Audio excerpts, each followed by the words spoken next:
Corps commander Quetta کی شہادت کے بعد فوج میں تبادلوں کا ایک نیا دور شروع ہونے والا ہے، ایک نیا مرحلہ آ رہا ہے۔ تو کون کون ان تبادلوں کی زد میں آ سکتا ہے؟ اور جو یہ حادثہ ہوا کوئٹہ میں، کور کمانڈر کوئٹہ کا بلوچستان میں لسبیلا کے نزدیک، وہ اس کی وجوہات کیا ہو سکتی ہیں؟ مولانا طارق جمیل جو ملے عمران خان صاحب سے، وزیر اعظم سے بھی ان کی ملاقات ہوئی، ان کو کس کی حمایت حاصل ہے؟ کس نے ان کو اس مشن کے لیے کہا؟ اور اب آئندہ وہ کس سے ملاقات کریں گے؟ جو حادثہ ہوا اس کے بارے میں سوشل میڈیا پر مختلف کیا سرائیاں ہو رہی ہیں، اور جب تک فائنل انویسٹیگیشنز کمپلیٹ ہوئیں گی، ان کے نتائج آئیں گے، تب تک یہ کہنا مشکل ہے کہ اس حادثے کی وجہ کیا تھی۔ یہ حادثہ کسی ٹیکنیکل فالٹ کی وجہ سے ہوا، یہ حادثہ کسی موسم کی خرابی کی وجہ سے ہوا، یا یہ حادثہ کسی تخریبی کارروائی کی وجہ سے ہوا، اس کے بارے میں ابھی کہنا بہت مشکل ہے۔ آئی ایس پی آر کی یہ پوزیشن ہے اور وہ یہ کہہ رہے ہیں کہ یہ موسم کی خرابی کی وجہ سے ہوا۔ اگر ہم چیک کرتے ہیں ریڈار پر جا کے کہ اس علاقے میں موسم اس دن کیا تھا، تو کوئی اتنا خراب موسم نہیں تھا۔ جو ریکارڈڈ ہے ویدر کی جو ایئر سپیڈ ہے، جہاں وہاں پر جو کلاؤڈز ہیں، وہاں پر جو رین کا سٹیٹس ہے، وہ کوئی ایسا خطرناک یا اتنا زیادہ خراب موسم نہیں تھا جو اس طرح کے کسی حادثے کا باعث بن سکتا ہو۔ اس کا پھر دوسرا اس کا خیال ہے کہ کوئی ٹیکنیکل فالٹ ہوا، اور یہ ٹیکنیکل فالٹ ہو سکتا ہے۔ ہم نے دیکھا کہ جو انڈین چیف آف ڈیفنس تھے بپن راوت، ان کا بھی اسی طرح ہیلی کاپٹر ایک حادثے کا شکار ہوا تھا۔ بہت زیادہ اس کے بارے میں بھی اسپیکولیشن چلتی رہی، لیکن وہ بھی ایک ٹیکنیکل فالٹ اس کا ہوا تھا۔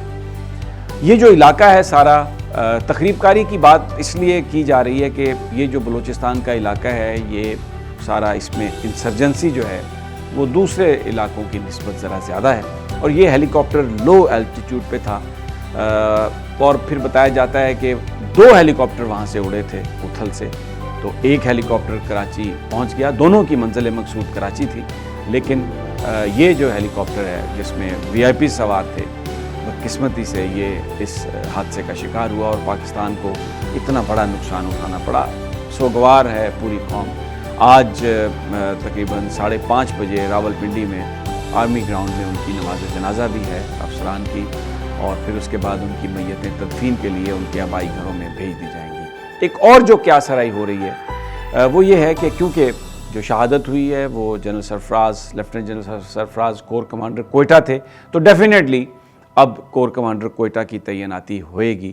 اس میں کوئی کسی نئے آدمی کو بھی لگایا جا سکتا ہے، یا کہیں اور کسی کور سے بھی کسی آدمی کو وہاں پر تعینات، یعنی کسی جنرل کو دوسری کور سے ادھر تعینات کیا جا سکتا ہے۔ یہ ایک چین ریئیکشن بھی ہو سکتا ہے، یعنی ایک کور کمانڈر کو آپ چینج کریں تو پھر دوسرا، پھر تیسرا، پھر چوتھا۔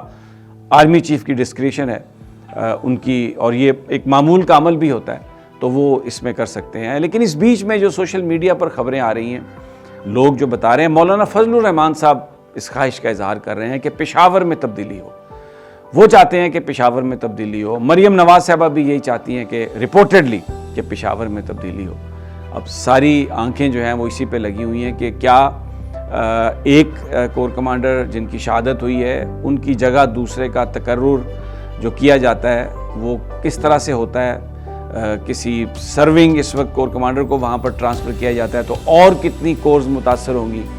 اور اگر پشاور میں تبدیلی کی جاتی ہے، جو مولانا فضل الرحمان کے ساتھی دوست بڑا کلیم کر رہے ہیں، تو اگلی تعیناتیاں پھر کیا ہوں گی؟